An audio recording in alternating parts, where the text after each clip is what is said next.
నమస్కారం, పాడి పంటలు ఛానల్కి స్వాగతం.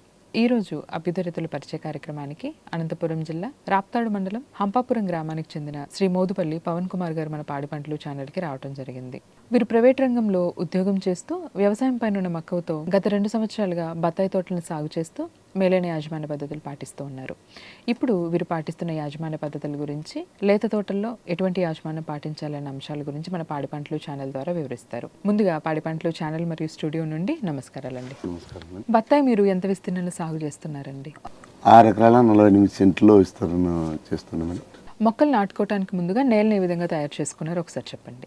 6 ఎకరాల 48 సెంట్లో మేడం మొత్తం రాళ్ళు, కంప చెట్లు అవన్నీ ఉంటాయి మేడం. దాన్ని దాదాపు నేను 20 లక్షల దాకా ఖర్చు పెట్టి రాళ్ళు పగలగొట్టించి, రాళ్ళన్నీ తీసేపించి, బాగా మడకలు కొట్టించి, రోటోమీటర్ కొట్టించి, బాగా దుక్కి చేసినిచ్చి మేడం.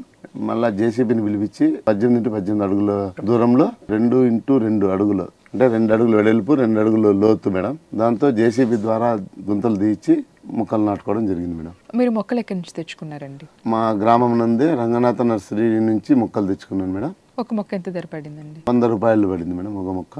నాటు మొక్కలు నాటుకున్నారండి, లేదంటే అంటు మొక్కలు నాటుకున్నారా అండి? అంటు మొక్కలు నాటుకున్నాను మేడం. ఒక ఎకరాకి ఎన్ని మొక్కలు పట్టాయండి? 120 నుంచి 125 దాకా పట్టాయి మేడం నా పొలం నందు.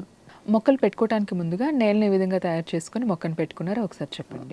5 మడకలతో మడకలు కొట్టించి మేడం, రోటోమీటర్ ద్వారా నేలను సదును చేసి, తర్వాత 2 అడుగులు లోతు, 2 అడుగులు వెడల్పుతో గుంతలు జేసీబీ ద్వారా తీయించి, అందులో పేడెరువు ఒక గంప, అంటే మేడం దాదాపు 5-6 కేజీలు పేడెరువు దాంట్లోకి వేసి బాగా ఒక వారం తర్వాత బాగా ఎండనిచ్చి, మళ్ళీ మట్టి బూడ్చి అప్పుడు మొక్కలు నాటుకోవడం జరిగింది మేడం. లేత తోటల్లో కలుపు సమస్య అనేది ఎక్కువగా ఉంటుంది కదండి, మీరు కలుపు యాజమాన్యం ఏ విధంగా చేస్తున్నారు? లేత మొక్కలు కాబట్టి మేడం, అంటే 2 సంవత్సరాల మొక్కలు కాబట్టి నేను ఇంతవరకు గడ్డి మందు పిచికారీ చేయడం లేదు మేడం. ఓన్లీ రోటోమీటర్ కానీ, లేదా గుంటకు అంటారు మేడం, గుంటకు కానీ టిల్లర్ ద్వారా సేద్యం చేయించుకుంటున్నాను. గడ్డి మందు కొట్టడం వల్ల ఏమవుతుందంటే మేడం, ల్యాండ్ గట్టిగా తయారవుతుంది, వేరు వ్యవస్థ త్వరగా విస్తరించదు మేడం. గడ్డి మందు కొట్టుకోకుండా ఉండడం వల్ల భూమి బాగా సారవంతంగా ఉంటుంది, త్వరగా వేరు వ్యవస్థ బాగా విస్తరిస్తుంది. ఈ 2 సంవత్సరాల తోటలో మీరు మొక్కలు బలంగా ఎదగటానికి ఎటువంటి బలం మందులు, ఎరువు మందులు ఇస్తూ ఉన్నారండి? నేను మొక్కలు నాటిన ఒక 3 నెలలు 4 నెలల తర్వాత జింకు, పెరస్, మెగ్నీషియం ఒక్కొక్క మొక్కకు 250 గ్రాముల నుంచి 300 గ్రాముల వరకు ఒక్కొక్క మొక్కకు, ఎక్కడైతే డ్రిప్ ఉంటుందో అక్కడ గుంత తీయించి అందులో జింకు, పెరస్, మెగ్నీషియం అన్నీ మిక్స్ చేసి అందులో పెట్టి మట్టిని కప్పి వదిలేస్తాను మేడం. దానివల్ల చెట్టు ఒకవేళ ఎక్కడన్నా నీరు ఒకవేళ తెల్లగా ఉన్నా ఏమన్నా ఉన్నా కూడా చెట్టు బాగా అభివృద్ధి చెందుతుంది మేడం. ఈ 2 సంవత్సరాల లేత తోటలు ఏమైనా పురుగు తెగులు గమనించారండి? వాటిని ఏ విధంగా నివారిస్తారు? పురుగు ఉన్నా లేకపోయినా కూడా ప్రతి 15 రోజులకు ఒకసారి పిచికారీ చేయడం వల్ల, అంటే ఒక క్రిమి సంహారక మందు ఒకటి, న్యూట్రిషన్ కానీ బాగా బలమైన న్యూట్రిషన్ ఉండేటివి ఏమైనా కొట్టచ్చు మేడం.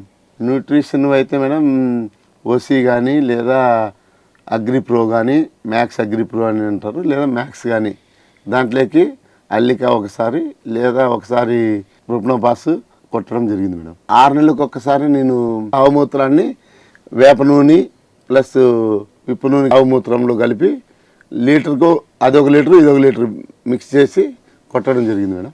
ఆకు మడతలు కానీ, లేకుంటే పురుగు కానీ, ఏదైనా దోమ ఉన్నా పురుగు ఉన్నా కూడా దానివల్ల అవి చనిపోవడం జరుగుతుంది మేడం. లేత తోటల నుంచి మనకి ఆరోగ్యకరమైన మొక్క ఎదగాలంటే మీరు కొమ్మ కత్తిరింపులు అనేవి ఏ విధంగా చేస్తున్నారండి? ప్రతి 6 నెలలకు ఒక్కసారి మొక్కను కింద నుంచి కట్ చేసుకుంటే బాగా గ్రోత్ ఎక్కువగా ఉంటుంది మేడం. అంటు మొక్కలు మీరు పెట్టుకోవడం జరిగింది కదండి, ఆ అంటు మొక్కల వల్ల ఏమైనా సమస్యలు ఎదుర్కోవాల్సి ఉంటుందా అండి? తల్లి మొక్కకు అంటు కట్టింటారు కదా మేడం, దాని కింద పెరుగుతూ ఉంటుంది మేడం కొమ్మ. మనకు రంగపూరు ఉంటే రంగపూరు చెట్టు వస్తుంది, లేదా జంబూరు ఉంటే జంబూరు మొక్క వస్తుంది మేడం. ఆ కొమ్మలు కట్ చేసుకుంటూ వెళ్తే గిన మనకు తల్లి మొక్క అనేది పోయి ఏదైతే మొక్క అవుతుందో ఆ మొక్క వస్తుంది మేడం. అంటూ కింది భాగం దగ్గర మొక్కను కట్ చేసుకుంటూ వెళ్తే చీని మొక్క బాగా గ్రోత్ అవుతుంది, ఎదగడానికి ఎక్కువగా ఆస్కారం ఉంటుంది. బత్తాయి పెట్టుకొని మీరు 2 సంవత్సరాలు అవుతుంది కదండి, ఈ 2 సంవత్సరాలకు గాను మనకి ఎకరాకి ఎంత ఖర్చు అవుతుందండి? ఎకరాకు దాదాపు 3,000 దాకా ఖర్చు అవుతుంది మేడం.